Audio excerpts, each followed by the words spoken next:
இருக்கு. நமக்கு ஆல்ரெடி தெரியும். நோட்டிஃபிகேஷன் வந்த டேட், அப்ளிகேஷன் ஸ்டார்ட் ஆன டேட்டு 6/6/2025. லாஸ்ட் டேட் அப்படிங்கிறது வந்து அவங்க மென்ஷன் பண்ணல. நார்மலி எப்படி இருக்கும் அப்படின்னு சொன்னா, நீட் எக்ஸாம் ரிசல்ட் வந்த பின்னாடி ஒரு 4 or 5 டேஸ் வந்துட்டு லாஸ்ட் டேட்டா இருக்கும். ம், ஆனா இப்போதைக்கு வந்துட்டு நமக்கு வந்து அந்த டேட் லாஸ்ட் டேட் வந்து மென்ஷன் பண்ணல. And then for special category sports candidates வந்து இவங்களோட சர்டிஃபிகேட்ஸ் அப்ளிகேஷன் ஃபார்ம் எல்லாமே இன் பர்சன் வந்துட்டு செலெக்ஷன் கமிட்டிகிட்ட வந்து சப்மிட் பண்ணுவாங்க. அந்த சப்மிட் பண்ண வேண்டிய அட்ரஸ் இது. மற்றபடி எல்லா டீட்டெயில்ஸுமே நம்ம இந்த அஃபீஷியல் வெப்சைட் இது டிஎன் மெடிக்கல் செலெக்ஷன் .orgல தான் நமக்கு எல்லா டீட்டெயில்ஸுமே அப்டேட் ஆகும். இதை வந்து நம்ம அப்பப்போ பார்த்து தெரிஞ்சுக்கலாம்.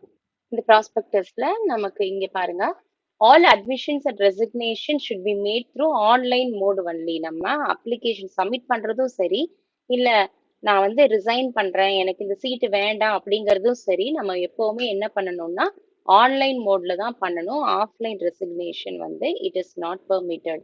அதே மாதிரி நம்ம அலாட்மெண்ட் லெட்டர், நம்ம காலேஜுக்கு உண்டான அலாட்மெண்ட் லெட்டர் வருன்றதும் நமக்கு வந்து நம்ம கமிட்டி வெப்சைட்ல தான் நம்ம டவுன்லோட் பண்ண முடியும். நம்ம ஆன்லைன் அப்ளிகேஷன் ப்ராசஸ்ல செக்யூரிட்டி டெபாசிட் அமௌண்ட் ரீஃபண்ட் ஆகிறதுக்கு உண்டான பேங்க் டீடைல்ஸ் வந்துட்டு நம்ம பாஸ்புக் டீடைல்ஸ் எல்லாம் கொடுத்துருக்கோம்.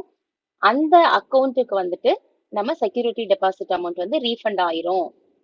அதனால நம்மளோட பேங்க் டீடைல்ஸா பார்த்து நம்ம அதுல ஃபில் பண்ணணும். செக்யூரிட்டி டெபாசிட் அப்படிங்கிறது என்னன்னா, நம்ம காலேஜ் ஜாயின் பண்ணிட்டோம், நம்ம கேட்ட மாதிரி நம்ம அந்த சீட்டை வந்து ஃபில் பண்ணி அதில் ஜாயின் பண்ணிட்டோம்னா ஆஃப்டர் ஒரு 3 months கம்ப்ளீஷன் ஆன பின்னாடி, கவுன்சிலிங் ப்ராசஸ் முடிஞ்ச பின்னாடி நமக்கு வந்து அந்த நம்ம கட்டின அமௌண்ட் வந்துட்டு நமக்கு நம்ம ரீஃபண்ட் ஆயிடும், நம்ம அக்கௌண்ட்டுக்கு ரீஃபண்ட் ஆயிடும். இந்த செக்யூரிட்டி டெபாசிட் நம்ம என்னென்ன கேட்டகரிக்கு எவ்வளோ கட்டணும், இந்த அப்ளிகேஷன் ரிஜிஸ்ட்ரேஷன் ஃபீ எவ்வளோ கட்டணுங்கிறதுலாம் நம்ம பார்க்கலாம்.